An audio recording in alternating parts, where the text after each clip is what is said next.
कभी सोचा है एक ऐसी जगह के बारे में जो पहले तो जन्नत थी, फिर इंसानी संघर्ष की आग में सब कुछ जलकर राख हो गया और फिर उसी राख से एक नई उम्मीद की तरह फिर से खड़ी हो गई। हाँ, ये कहानी है मानस नेशनल पार्क की, एक ऐसी वापसी की दास्तान जिस पर यकीन करना मुश्किल है। और जानते हैं, इस पूरे सफर को बस 3 शब्दों में समेटा जा सकता है: जंगली, घायल और फिर भी लचीला। एक ऐसी जगह जिसने वो हिंसा झेली जिसकी हम कल्पना भी नहीं कर सकते, पर उसका जज्बा वो कभी नहीं टूटा। तो चलिए इस कहानी की गहराई में उतरते हैं। आखिर मानस ने ऐसा क्या खोया था जिसे वापस पाने की लड़ाई इतनी बड़ी थी? ये समझने के लिए हमें पहले ये जानना होगा कि अपने सुनहरे दिनों में ये जगह थी क्या। तो देखिए, ये सिर्फ एक नेशनल पार्क नहीं था। नहीं, ये दुनिया के सबसे जरूरी कुदरती खजाने में से एक था और इसकी शोहरत थी इसकी असाधारण बायोडाइवर्सिटी के लिए। मतलब यहाँ जिंदगी के इतने रूप थे कि आप हैरान रह जाएं। अब एक मजेदार बात देखिए, कुदरत जो है ना, वो इंसानों की बनाई सरहदों को नहीं मानती। मानस का जो इकोसिस्टम है वो भारत से लेकर भूटान तक फैला हुआ है और दोनों देशों के ये पार्क मिलकर एक बहुत बड़ा कंजर्वेशन एरिया बनाते हैं, जिसे कहते हैं ट्रांस बाउंड्री मानस कंजर्वेशन एरिया। और यहाँ की असली दौलत वो थे यहाँ के जीव जंतु। सोचिए, पिग्मी हॉग, जिसकी पूरी दुनिया में एकमात्र आबादी बस यही मिलती है। फिर सुनहरा लंगूर, जंगली भैंसे, बंगाल टाइगर और न जाने कितने दुर्लभ जीव। ये सिर्फ एक लिस्ट नहीं है, ये एक जीता जागता धड़कता हुआ खजाना था। लेकिन कहते हैं ना, हर खूबसूरत कहानी में एक सियाह मोड़ आता है, और मानस के लिए वो मोड़ तबाही लेकर आया। देखते ही देखते ये जन्नत विनाश के मुहाने पर आ खड़ी हुई। और इसकी वजह, इसकी जड़ें थी इंसानी संघर्ष में। जब बोडोलैंड आंदोलन ने जोर पकड़ा तो मानस एक जंग का मैदान बन गया। जंगल का अमन, जंगल का सुकून, सब गोलियों और हिंसा के शोर में कहीं खो गया। जरा इन तारीखों पर गौर कीजिए।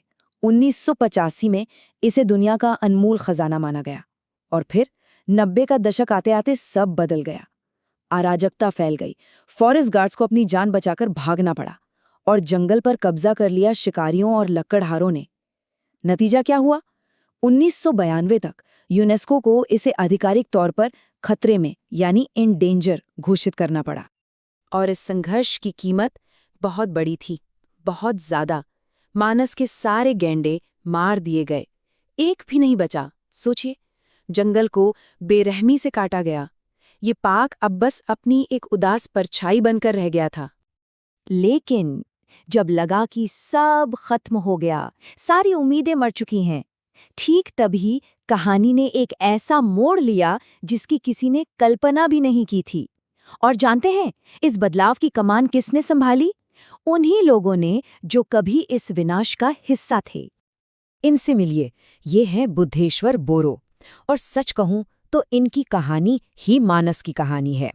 ये उन सैकड़ों स्थानीय लोगों में से एक थे जो कभी मजबूरी में पेट भरने के लिए शिकार करते थे, लेकिन फिर उसी जंगल को बचाने के लिए इन्होंने अपनी जान दांव पर लगा दी। तो हुआ ये कि जब शांति समझौता हुआ, उसके बाद एक क्रांतिकारी पहल हुई। वहां के स्थानीय लोगों ने मिलकर एक संस्था बनाई, मानस मैग्री इको टूरिज्म सोसाइटी, यानी MMES। और ये सिर्फ कोई एनजीओ या संस्था नहीं थी, नहीं, ये तो संरक्षण के लिए एक जमीनी आंदोलन था जो लोगों की अपनी कोशिशों से पैदा हुआ था। और उनकी रणनीति कमाल की थी। उन्होंने क्या किया? उन्हीं पुराने शिकारियों को जंगल का रक्षक बना दिया, जो जंगल के चप्पे चप्पे को अपनी हथेली की तरह जानते थे। भाई, एक शिकारी से बेहतर जंगल को और कौन समझ सकता है?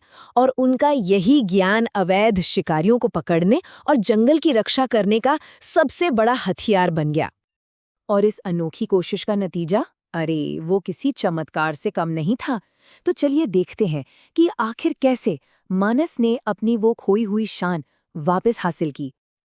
ये साल 2011, ये साल मानस के इतिहास में हमेशा के लिए सुनहरे अक्षरों में लिखा गया। क्यों? क्योंकि 2011 में लगभग 20 साल तक खतरे में रहने के बाद यूनेस्को ने माना कि मानस वापस लौट आया है। उसे उस इन डेंजर लिस्ट से हटा दिया गया। जो गैंडे खत्म हो गए थे, उन्हें फिर से बसाया गया।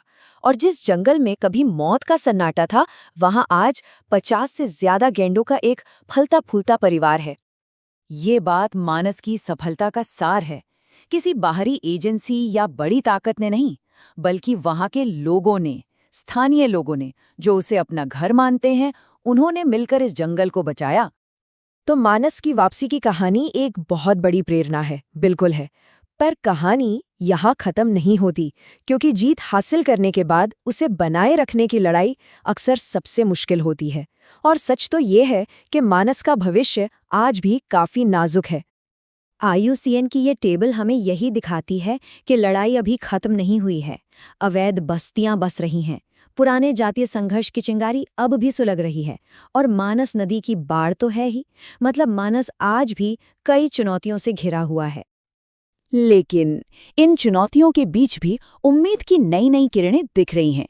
ये बताती हैं कि कॉन्जर्वेशन को लेकर नजरिया कैसे बदल रहा है। जैसे हाल ही में एक कार्यक्रम शुरू हुआ है जिसमें महावतों को हाथियों को संभालने के नए, विज्ञान पर आधारित और सबसे जरूरी दयालु तरीके सिखाए जा रहे हैं।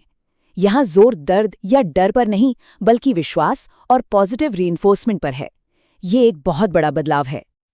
और ये बात कॉन्जर्वेशन की शायद सबसे गहरी और मुश्किल सच्चाई को सामने रखती है।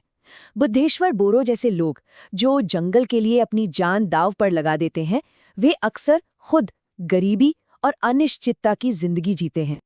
और इसी एक बड़े सवाल के साथ हम आज की ये कहानी खत्म करते हैं। देखिए, मानस ने ये तो साबित कर दिया कि एक समुदाय एक जंगल को बचा सकता है, पर अब असली चुनौती ये है कि उस जंगल को बचाने वाले समुदाय को कैसे बचाया जाए, उन्हें एक टिकाऊ आजीविका और सम्मान कैसे दिया जाए। क्योंकि एक बात तो साफ है, जब रक्षक मजबूत होंगे तभी जंगल महफूज रहेगा।